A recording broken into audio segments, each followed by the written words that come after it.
हमारे चैनल को सब्सक्राइब करें और बेल आइकन दबाएं।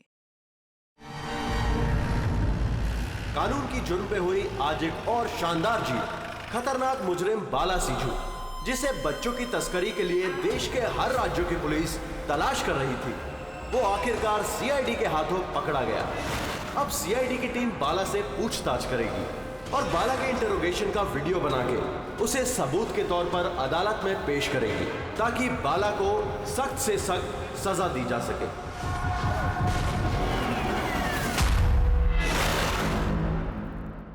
एक कप चाय ही मिलेगी? वो बच्चे कहाँ जिन्हें तूने बेचा है? मैंने किसी बच्चे को नहीं बेचा। बच्चे देश में है या विदेश में? मेरी चाय कहाँ है एसीपी साहब? देश में या विदेश में? बाला, उन बच्चों को सही सलामत उनके माँ बाप तक पहुंचाने की कसम खाई है हमने। अगर उनको कुछ हुआ ना, तो तेरे साथ वो करेंगे जो तू सपने में भी सोच नहीं सकता।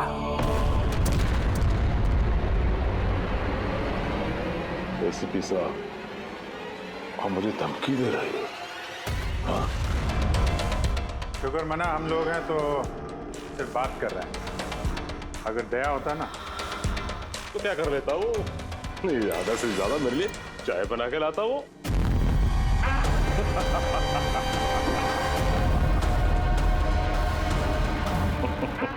नीचे का। अरे मैडम जी, आप ही मेरे लिए चाय बना के ले। वैसे भी औरतों का काम रसोई घर में होता है, ये सीआईडी में कहाँ कर रहे हो आप? तेरी तो और अगर मुझे मैडम जी के हाथ की चाय अच्छी लगी, हाँ, तो मैं इनसे शादी करने के बारे में भी सोच सकता हूँ। वकील साहब, ये हद से ज्यादा बढ़ रहा है। क्यों? तुझे इतनी प्रॉब्लम क्यों हो रही है बे? हाँ? तेरा इस मैडम के साथ कोई चक्कर वक्कर है क्या? ये आपने क्या किया? मेरे क्लाइंट पे हाथ उठाया आपने?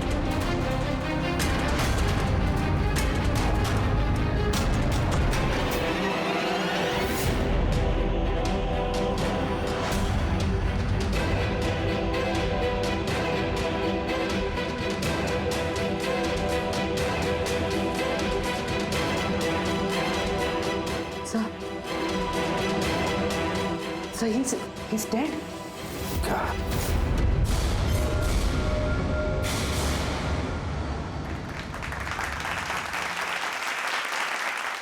Good evening ladies and gentleman and welcome to सवाल जवाब। मैं आपका होस्ट अभय कुमार आपका स्वागत करता हूं। आज का विषय या डिबेट है कि क्या हमारे देश में कानून के रखवाले कानून से बड़े हैं? आप सब लोग ने हाल ही में इस केस के बारे में सुना होगा, जहां सीआईडी के सीनियर इंस्पेक्टर मिस्टर अभिजीत पर बाला नामक एक क्रिमिनल की मौत का इल्जाम लगाया गया। इसलिए आज हमारे साथ मौजूद है खुद senior inspector Abhijeet from the CID bureau, उनके साथ ही ACP Pradyuman ji, welcome sir, और senior inspector Daya CID bureau से। हमारे पैनलिस्ट हैं ex army officer mister Ranveer, ex IB officer Sanjeet ji और एक्स जज मिस मंदिरा, और साथ ही हैं क्राइम के सीनियर एडिटर मदन कुमार जी, और साथ में मौजूद हैं और सीनियर जर्नलिस्ट और ह्यूमन राइट एक्टिविस्ट। तो मैं शुरू करना चाहूंगा ह्यूमन राइट्स एक्टिविस्ट से। कहिए, इस केस के बारे में आपका क्या कहना है? इनके जैसे ऑफिसर्स की वजह से ही कानून का नाम खराब हो रहा है इस देश में। बिल्कुल ठीक। हाथ में गन या ताकत क्या आ जाती है, इन्हें लगता है कि अपने मनमर्जी करेंगे और मानव अधिकार की धज्जियां उड़ा देते हैं इन जैसे कानून के रखवाले। हाँ, मैं तो कहता हूँ कि इन पुलिस वालों से गन ही वापस ले लेनी चाहिए। गन चलाने की नैतिकता क्या होती है इन लोगों को समझ में नहीं आती। जी मैं तो ये कहूंगा कि ये लोग सिर्फ राई का पहाड़ बना रहे हैं। बाला सीआईडी वालों के साथ बदतमीजी कर रहा था। अब ऐसे में अगर हाथ उठ भी गया तो इसका मतलब ये तो नहीं है ना कि अभिजीत पर खूनी बनने का ठप्पा ही लगा दें आप लोग। और किसी मुजरिम से होता गलती से एक खून तो क्या आप उसे छोड़ देते हैं या फिर कोई आम इंसान से? नहीं ना। तो फिर जो नियम आम इंसान पे लागू होता है वो इन सीआईडी वाले पे क्यों ना हो? मिस मंदिर, आप कब से चुप बैठी हैं? इस विषय के बारे में आप क्या कहना चाहेंगे? अभी जी मैं चुप इसलिए हूँ क्योंकि जिस सीआईडी टीम की बहादुरी की मिसालें लोग देते हैं उनको आज यहाँ अपमान करना ठीक है क्या? देखिए, मेरे हिसाब से इस बहस का कोई अंत नहीं है कि अभिजीत सही है या गलत। ये सब अपने अपने नजरिए पे डिपेंड करता है। अब मैं बात करना चाहूंगा एसीपी प्रद्युमन जी से, जिनका लंबा करियर जो देश के प्रति जिम्मेदारी और फर्ज से भरा हुआ है। इस केस में आप किसका साथ देंगे? सीआईडी के अभिजीत जी का या फिर कानून का? देखिए, आज तक मैं हमेशा कानून का साथ देता आया और आगे साथ देता रहूंगा। इंसाफ होके रहेगा और मैं ये कहने का किसी को भी मौका नहीं दूंगा कि कानून हम सीआईडी वालों के लिए अलग है और आम लोगों के लिए अलग। जब तक इंक्वायरी कमीशन का डिसीजन नहीं आता तब तक सीनियर इंस्पेक्टर अभिजीत सीआईडी की ड्यूटी से सस्पेंड रहेंगे।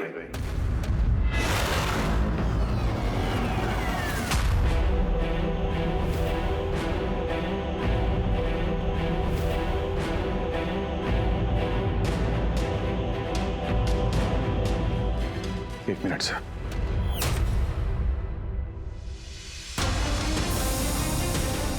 तो मेरे बारे में लोग क्या कहते हैं इससे मुझे कुछ फर्क नहीं पड़ता। अभी आपके मुंह से जो कुछ सुना बहुत तकलीफ हो रही है सर। जो कुछ हुआ आपके सामने हुआ, आप वहीं पे मौजूद थे।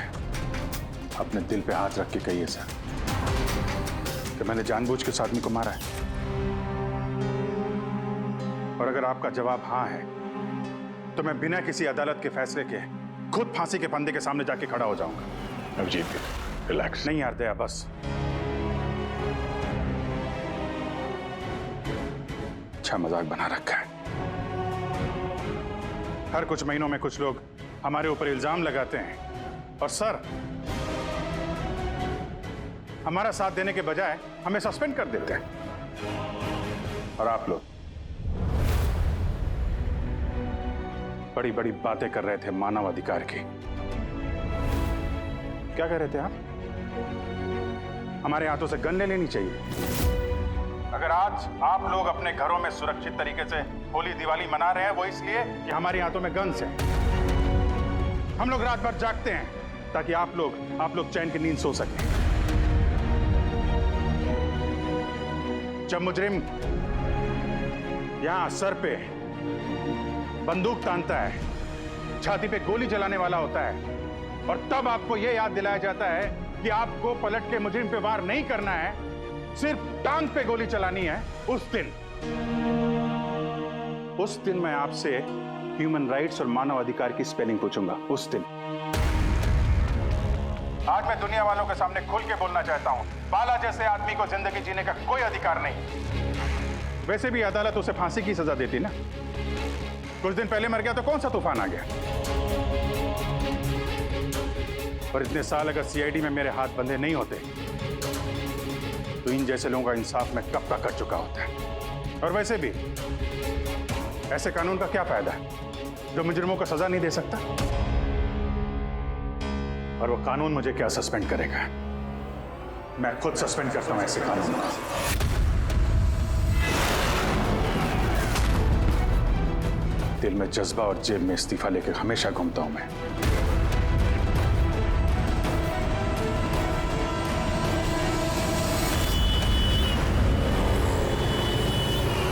अरे यार, हम लोग तो दोस्त हैं यार, दोस्त। अरे मेरे दोस्त, क्या चाहिए आपको आज? अरे कुछ मेरे दोस्त के लिए लेके आओ यार। आप और हम एक चल चल। अभिजीत, क्या हो क्या तुम्हें? अरे कौन सी जगह पे बैठे? और किस तरह के लोग हैं साथ में? चलो उठो, उठो, चलो घर चलो। कहाँ चले? सीआईडी ब्यूरो ही तो मेरा घर था और मुझे वहां जाने की परमिशन नहीं। सर सब ठीक हो जाएगा सर, आप यहाँ से चलिए। सब ठीक हो जाएगा। इससे ज्यादा और क्या ठीक होगा? और अब मैं सीआईडी ऑफिसर नहीं हूं। कोई भी ह्यूमन राइट्स वाला, कोई भी इंक्वायरी कमीशन मेरा कुछ नहीं बिगाड़ सकती। सारे मुजरिमों को एक एक करके मार डालूंगा मैं, और तुम लोग भी मेरा कुछ नहीं कर सकते। और ना वो तुम्हारा एसीपी प्रद्युमन। जाओ उसके पास जाओ तुम लोग, मुझे तुम लोगों की शक्ल नहीं देखनी। जाओ। अभिजीत तुम होश में भी हो? तुम्हें पता है तुम क्या बोल रहे हो? अरे छोड़ो यार, ये दोस्ती दिखानी थी ना तो उस दिन दिखानी चाहिए। आज ये अपनेपन का ढोंग करने की कोई जरूरत नहीं है। क्या बोला तुमने?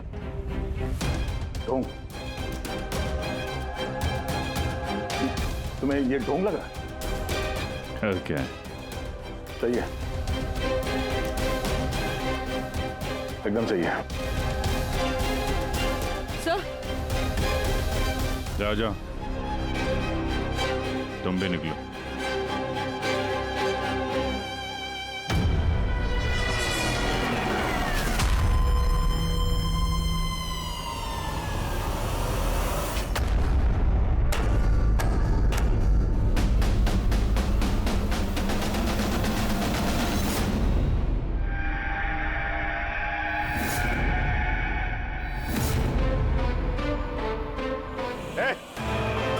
कौन है यहाँ? ये आंखों में पट्टी क्यों बांध रखी है? बोलो मुझे, कहाँ लेके आ गए? कौन हो तुम लोग? खोलो मुझे।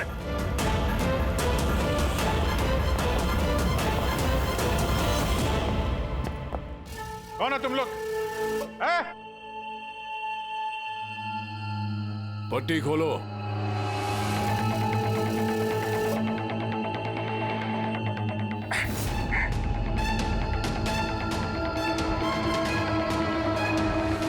जानते हो किसे किडनैप किया तुमने? एक सीआईडी अभिजीत, अब तुम एक सीआईडी ऑफिसर नहीं रहे। सीनियर इंस्पेक्टर अभिजीत सीआईडी की ड्यूटी से सस्पेंड रहेंगे। डरो मत, तुम्हें हमसे कोई खतरा नहीं। हमें अपना दोस्त समझो। दोस्त?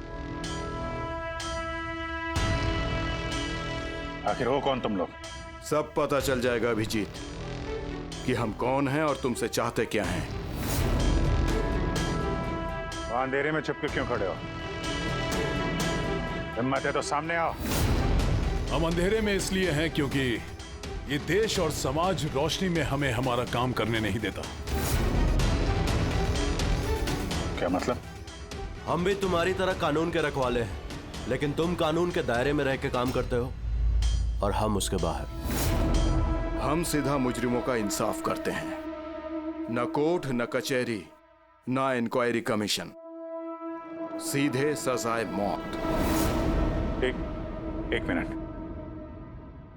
ये तुम लोग क्या कह रहे हो?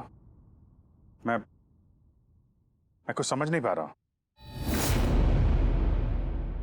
पहचानते हो इसे? ये तो मालविका है, कहने को सोशलाइट, लेकिन कई आतंकवादी गतिविधियों से जुड़ी हुई है ये। Good, next. Rangan Banga real estate का बिजनेस दिखाने के लिए और उसकी आड़ में ड्रग्स का लेन देन। विलियम? ये तो विलियम है। 7 मर्डर का इल्जाम है इसके ऊपर। That's right. मगर मुझे क्यों दिखा रहे हो इनकी तस्वीरें? मुझसे क्या चाहते हो? बताते हैं। पहले तुम जरा ये बताओ कि अगर तुम्हें ये पता चले कि इन मुजरिमों को कानून कभी सजा दे नहीं सकता, तब तुम क्या करोगे? अगर इनको कभी सजा नहीं मिल पाई तो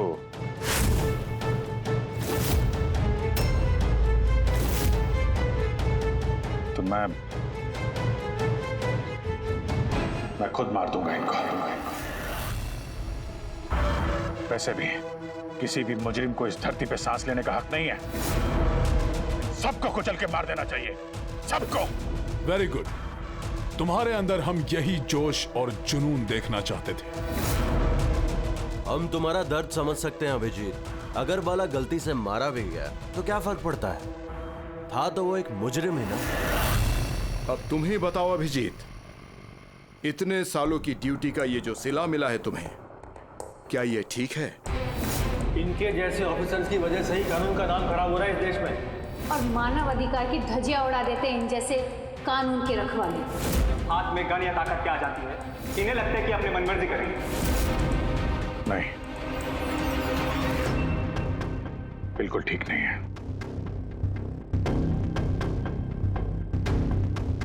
सिर्फ मैं ही जानता हूं इस अपमान का घूंट पीने से क्या बीत रही है मुझ पे। किस आग में चल रहा हूं मैं। हम समझते हैं अभिजीत, इसलिए तो तुम्हारी तरफ दोस्ती का हाथ बढ़ा रहे हैं। हमारे गैंग का काम है उन मुजरिमों का सफाया करना जिन्हें अदालत ने खुला छोड़ रखा है। बनोगे हमारे गैंग का हिस्सा? सोच क्या रहे हो अभिजीत? हमारा साथ दोगे या फिर उस सिस्टम का जिसने अनजाने में हुए एक हादसे के लिए तुम्हें सजा दी? मैं नहीं जानता कि तुम लोग कौन हो,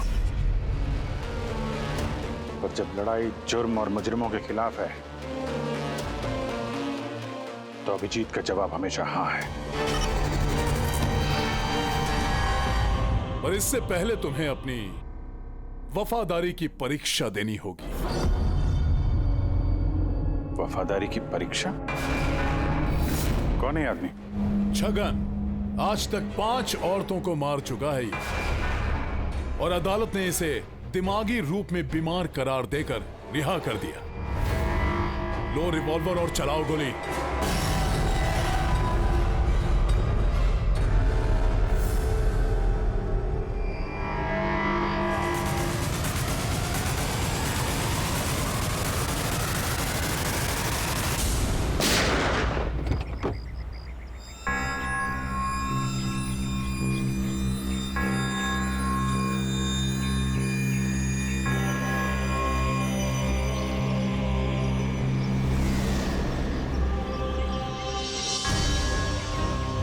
हमारे फ़ोन का इंतज़ार कीजिएगा। और हाँ, जो आपको तकलीफ हुई ना, उसके लिए सॉरी। और एक बात ध्यान में रखिएगा, फ़ोन हमेशा अपने साथ रखिएगा। अगर बाथरूम जाना है तो भी।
मैं आ गया।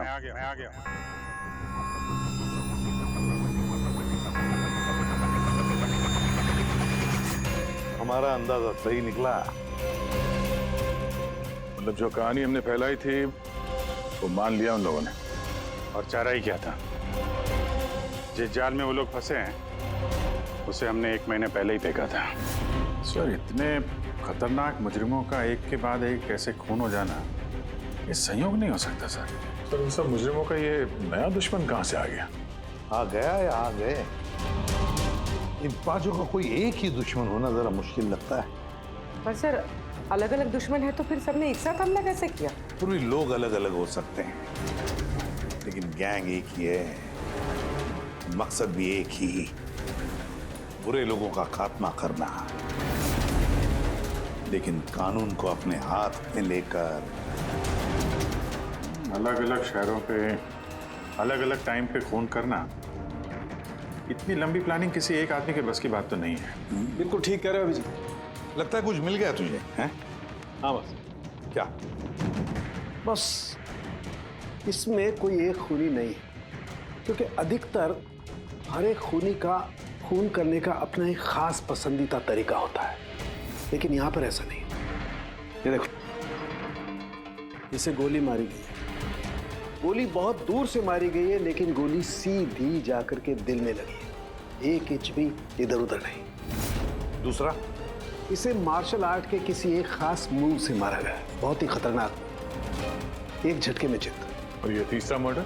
ये तीसरा, इसे जहर से मारा गया है। एक खास नुकीली चीज से जहर इंजेक्ट किया गया है सीधा आर्टरी में। जहर तुरंत खून में मिल गया और ये खत्म। तो तीसरा मर्डर भी किसी एक्सपर्ट ने किया है सर? हाँ जी, पहला शार्प शूटर, दूसरा मार्शियल एक्सपर्ट, और तीसरा खास तरीके से जहर का इंजेक्शन देने वाला। ये जो भी है, इन्होंने अलग अलग तरीके से जान लेने की ट्रेनिंग पाई है, जैसे कोई स्पेशल एजेंट। और शायद इस गैंग में इस तरह की सोच रखने वाले और भी लोग शामिल होंगे जो समाज से मुजरिमों को मिटाना चाहते हैं। सर, अगर ये लोग इतने एक्सपर्ट हैं तो ना ही कोई सुराग छोड़ेंगे, ना ही कोई पहचान। इन तक पहुंचेंगे कैसे? लोहा लोहे को काटता है पूर्वी। इन लोगों की गैंग तक पहुंचने का एक तरीका है, बाला की मौत का नाटक। सब कुछ प्लान के मुताबिक चल रहा था सर। फिर उन्होंने मुझे एक आदमी के ऊपर गन तान के ट्रिगर दबाने को कहा। और तुमने ट्रिगर दबा दिया? Yes sir. तुमने ट्रिगर दबा दिया? Yes sir. क्या मतलब है ये सब? हाँ? कहा था ना हमने, तुम्हारी परीक्षा ली जाएगी ये देखने के लिए कि तुम इस काम को अंजाम दे सकते हो या नहीं। मुझे किसे मारना है? एक ऐसा इंसान जो इंसान कहलाने के लायक भी नहीं है, देश के उत्तरी राज्यों में ड्रग्स का धंधा करता है, और न जाने इसकी वजह से कितने नौजवान अपनी जिंदगी बर्बाद कर चुके हैं। उसका नाम? अपने आप को बहुत बड़ा बिजनेसमैन समझता है, लेकिन ड्रग डीलिंग ही उसका असली काम है। एक बार वो शहर में वापस आ जाए, बस उसके बाद उसका काम तमाम। नाम? नाम में क्या रखा है? गोली मारने के ठीक 1 घंटा पहले तुम्हें बता दिया जाएगा कि कब और कहां गोली चलानी है। ट्रिगर कैसे दबा दिया? उसे कुछ हो जाता तो, मारा जाता तो? नहीं दया, कुछ नहीं होता। वो गन के वजन से मैंने अंदाजा लगा दिया था, अंदर कुछ गोलियां वोलियां थी नहीं। अभिजीत, अब उनके रंग में इस कदर रंग जाओ कि रत्ती भर तक शक ना करे वो लोग। यही एक तरीका है उन तक पहुंचने का। लेकिन इसके पहले वो कुछ बड़ा अंजाम करें। अगर हम उनके अड्डे तक पहुंच जाएं और उन्हें वहां गिरफ्तार कर लें तो? मगर उनके अड्डे तक पहुंचेंगे कैसे? तुम्हारे आंखों पर तो पट्टी बांध रखी थी। पट्टी बंधी थी दया, लेकिन उनके अड्डे से घर पहुंचने तक मैंने रास्ते को अच्छी तरीके से महसूस किया है, और जो कुछ मुझे लगा मैंने इस पेन ड्राइव पर रिकॉर्ड किया है। ये मेरे कपड़े हैं, जूते हैं, इनसे भी शायद कुछ मदद मिले उनके अड्डे तक पहुंचने के लिए। सर, जो भी करना है जल्दी करना होगा। कभी भी मुझे वो फोन आ सकता है ड्रग डीलर को मारने के लिए। मैं नहीं चाहता कि ऐसा कोई काम करूं जिसकी इजाजत मुझे देश का कानून नहीं देता। जब तक कानून नहीं कहे हम किसी की जान नहीं ले सकते। फिर वो चाहे मुजरिम ही क्यों ना हो।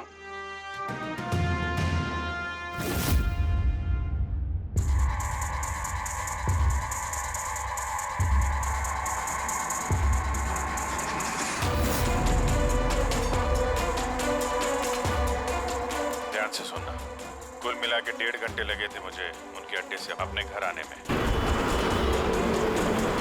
कार की स्पीड 60 के ऊपर नहीं गई होगी। 15 मिनट गाड़ी ट्रैफिक जाम में फंसी हुई थी।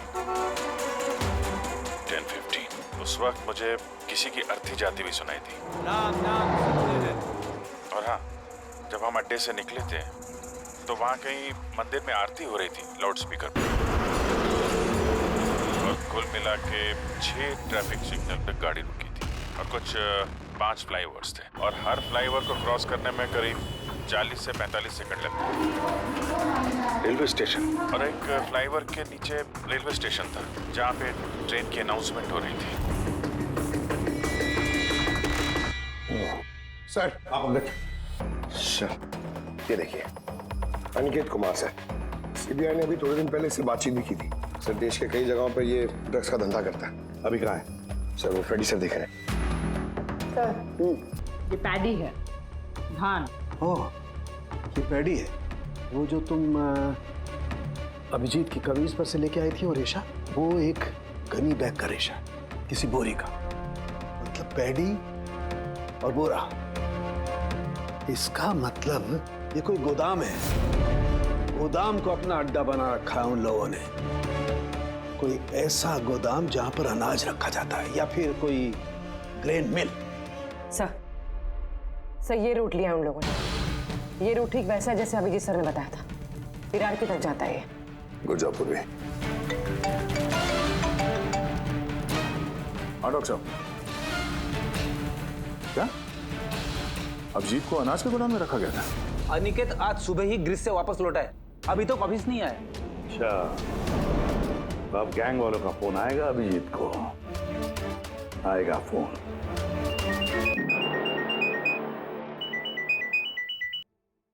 हेलो, आपके लिए एक खुशखबरी है अभिजीत सर। जिस घड़ी का आपको इंतजार था वो आ गई है। आज आपके शुभ हाथों से एक मुजरिम को सजा मिलेगी। ठीक 1.5 घंटे के बाद एक काले रंग की गाड़ी आएगी आपके पास और बता देगी कि आपको किस पे और कहां गोली चलानी है। मगर राइफल कौन सी है? क्या फर्क पड़ता है? राइफल कौन सी है? आपको तो सीआईडी ट्रेनिंग में हर किस्म की ट्रेनिंग दी जाती है ना? मैंने ट्रेनिंग तो मुझे सारे हथियारों की है, लेकिन मेरे पास सिर्फ एक ही चांस है गोली मारने का। तो अगर मुझे पता हो हथियार कौन सा है तो थोड़ी आसानी होगी। RS 451। Okay, RS 451।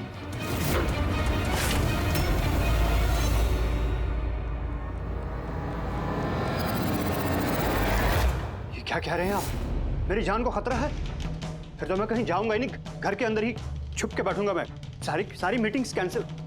अनिकेत, घर में छुप कर बैठने से कोई फायदा नहीं होगा। उन लोगों ने ठान लिया है तुम्हें मारने का और वो मार कर ही रहेंगे तुम्हें। तो आप कुछ कीजिए ना, आप लोग सीआईडी वाले हैं, बचा लीजिए मुझे। बचा लेंगे हम तुम्हें। सिर्फ इस बार गोली हमारा ऑफिसर तुम पर चलाएगा।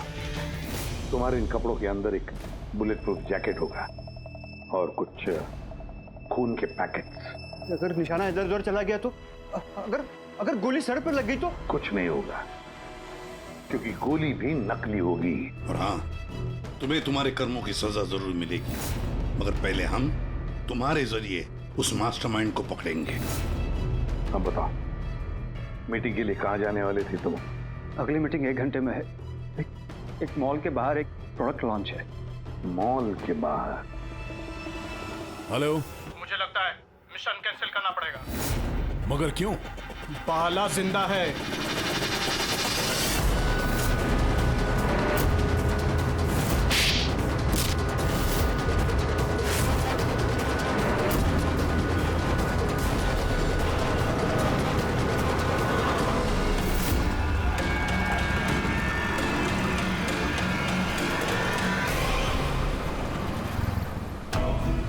बहुत बड़ा धोखा हुआ हमारे साथ में। अभिजीत के हाथों किसी का खून हुआ ही नहीं है। प्लान कैंसिल नहीं करेंगे आप। सीआईडी और अभिजीत को इस धोखे की बहुत भारी कीमत चुकानी पड़ेगी।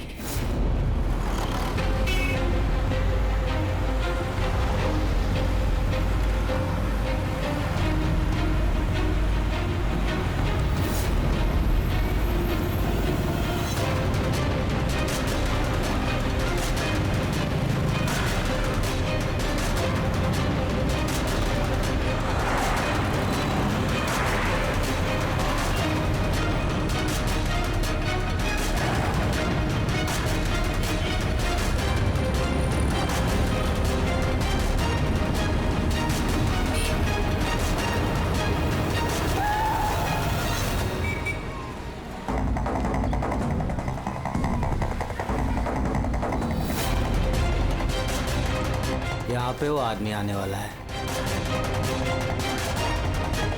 पर वो आदमी आया कौन? सब्र रख, पता चल जाएगा। चल तुझे वो जगह दिखाता हूँ जहाँ से तुझे गोली चलानी है उस पर।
गोडाउन तो एकदम खाली है, कोई भी नहीं है यहाँ पे।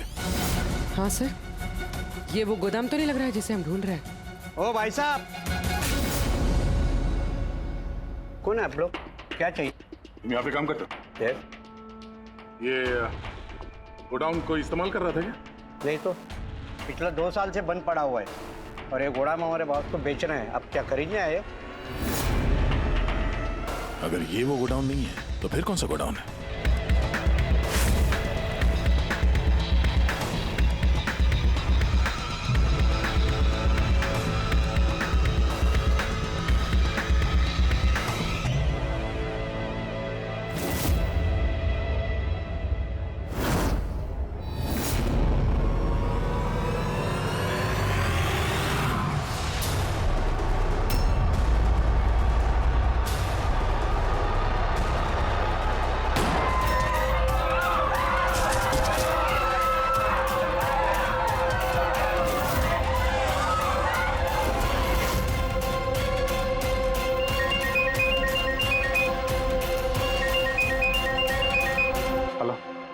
अभिजीत, तेरी कामयाबी के लिए अनिकेत की टिकट कट चुकी है। अब बैठो गाड़ी में, मिलकर बधाई दूंगा तुम्हें। ठीक है, आ रहा हूं मैं।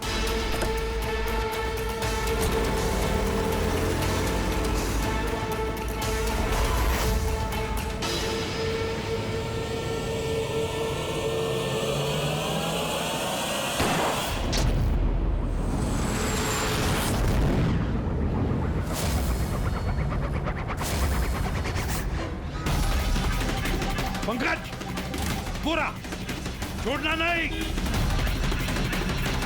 ओह नो सर। क्या हुआ? सर मुझसे एक गलती हो गई। वो तिलक नगर वाला गोदाम मिस हो गया। सर ये देखिए सर, वहाँ पर भी मंदिर है, स्मशान है, फ्लाईओवर है और रेलवे ट्रैक है। कहीं ये वही गोडाउन तो नहीं है? कितनी दूर है यहाँ से? सर ट्रैफिक है तो 40-45 मिनट लगेगा। सर मुझे को पता था हमारे प्लान का। अभिजीत सर नकली गोली चलाने वाले थे। अभिजीत की जान को खतरा है, दया को फोन करना होगा। दया, देखो अनिकेत पर किसने गोली चलाई है, असली गोली। हाँ, अभिजीत की जान को खतरा है। उनके अड्डे का पता चल गया? नहीं सर, ढूंढ रहा हूँ। जल्दी जल्दी दया, टाइम नहीं है हमारे पास।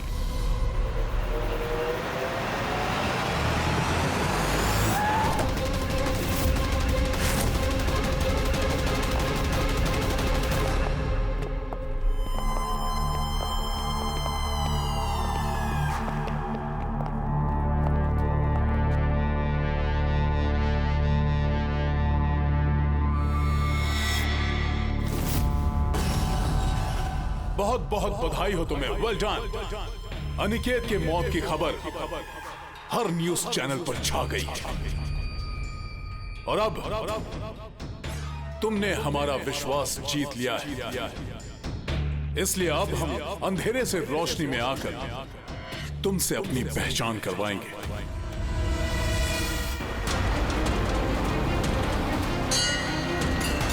ये मंदिर है।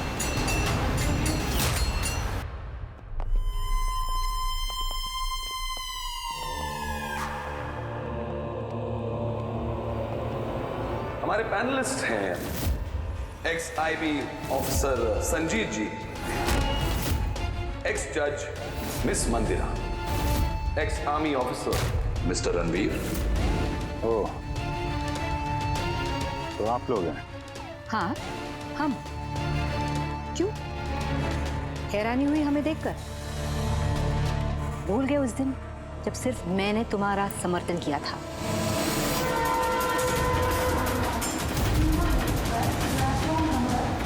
ये रेलवे स्टेशन। अभिजीत, हम सबका मकसद एक है, जुर्म का सफाया। मगर आपके ये चौथे साथी, इनको क्या हुआ है? ये सामने क्यों नहीं आ रहे? मैं सामने आऊंगा भी नहीं, क्योंकि तुम एक धोखेबाज हो।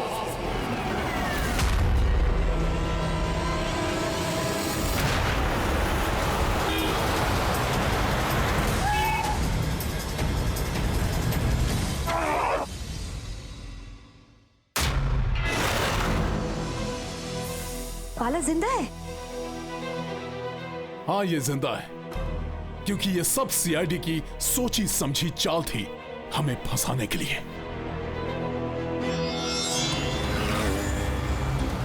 और ये स्मशान भूमि।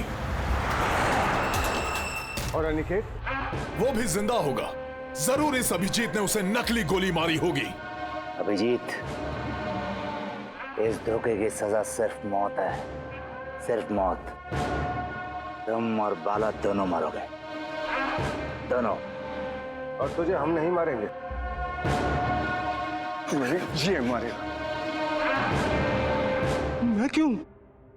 क्योंकि एक ईमानदार और बहादुर ऑफिसर को मारना हमारे ईमान के खिलाफ है।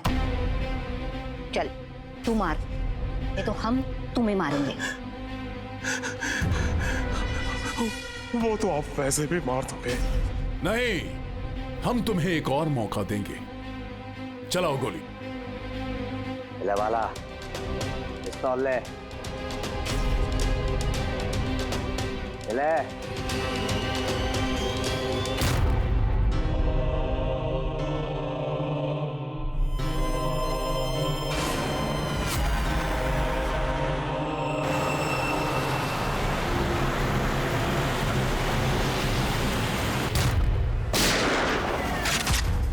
कोई नहीं भागेगा।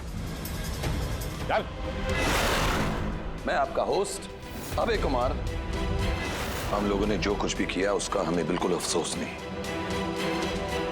हम लोग भी देश के लिए कुछ करना चाहते थे, जैसे आप लोग करना चाहते हो।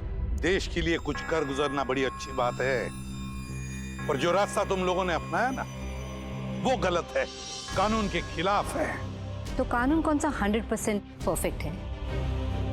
ये वही कानून है जिसके चलते इतने सारे मुजरिम समाज में आजाद घूम रहे हैं। उस अनिकेत को भी आपने बचा लिया ना? हाँ, अनिकेत को हमने बचा लिया, सिर्फ गोलियों से, कानून से नहीं, समझे? रही बात परफेक्शन की, तो 100% परफेक्ट कुछ भी नहीं होता है, उसे बनाना पड़ता है। आप लोगों का तरीका क्या परफेक्ट है? क्या गारंटी है इस बात की कि अपनी सनक के चलते तुम लोगों ने सिर्फ गुनहगारों को ही मारा है, किसी निर्दोष को नहीं? अब उसी अदालत के सामने जाकर अपनी शिकायत पेश करना, उस अदालत से जिससे तुम इतने परेशान हो। अब वही अदालत तुम्हारा इंसाफ भी करेगी।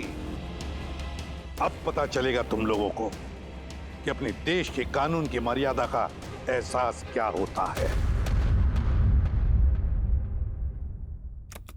केस बड़ा ही पेचीदा था सर। हाँ, तो मुजरिम भी तो पकड़े गए और एक केस खत्म। चलो भाई, घर नहीं जाना क्या? मगर अभी एक अपराधी को पकड़ना बाकी है। क्यों दया? Hello CID. कौन है आप लोग? क्या चाहिए? मैं विक्रांत हूँ, क्राइम टीम से। हमें यहाँ की तलाशी लेनी है। ये सर्च वारंट है। तलाशी?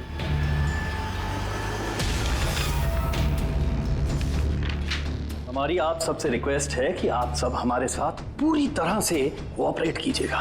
क्या हम जान सकते हैं कि तलाशी क्यों ली जा रही है? दमन के फांसी वाले केस में आप सबके खिलाफ कंप्लेंट है कि आप सब ने एविडेंस के साथ छेड़छाड़ की थी। दया हमारे पास है, हमारी जेल में। तो अगर दया को बचाना चाहते हो तो पहले मेरे भाई को बचाना होगा, वरना ठीक 4:30 बजे ना सिर्फ मेरे भाई को फांसी होगी बल्कि सीनियर इंस्पेक्टर दया भी फांसी पर चढ़ेगा। तलाशी शुरू करो। आप सबके फोन रिकॉर्ड्स भी चेक किए जा रहे हैं। अब आप सब पे कड़ी नजर रखी जाएगी।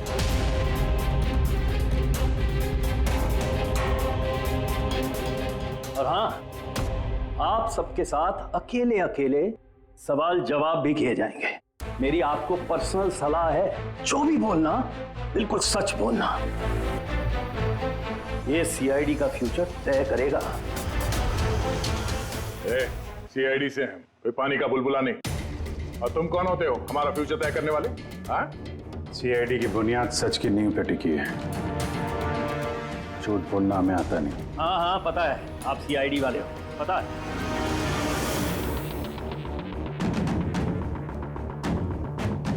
लेकिन आप जो भी हो, कानून से ऊपर नहीं हो।